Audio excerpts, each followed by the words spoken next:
లో గొప్ప వ్యక్తులుగా రాణించి సమాజంలో గుర్తింపు తెచ్చుకొని సమాజంలో చెడును తగ్గించి మంచిని పెంచడానికి చేస్తున్న ప్రయత్నంలో భాగంగా వేలాదిగా ఇక్కడికి హాజరయ్యి దేశం మొత్తం ఒక గొప్ప సందేశాన్ని ఇచ్చినందుకు మీ అందరిని కూడా మనస్ఫూర్తిగా నేను అభినందిస్తున్నా.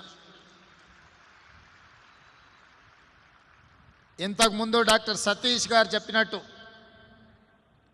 ఒక పూట భోజనానికో ఒక దుప్పటి ఇవ్వడానికో ఏదైనా ఒక మెడిసిన్ లేకపోతే ఏదైనా చిన్న సహాయం చేస్తేనో తరతరాలుగా మన పూర్వీకులు పాటిస్తున్న విశ్వసిస్తున్న మతాన్ని కాదనుకొని ఇతర మతాలలోకి మారడానికి భారతీయ సంస్కృతి అంత బలహీనమైనది కాదు.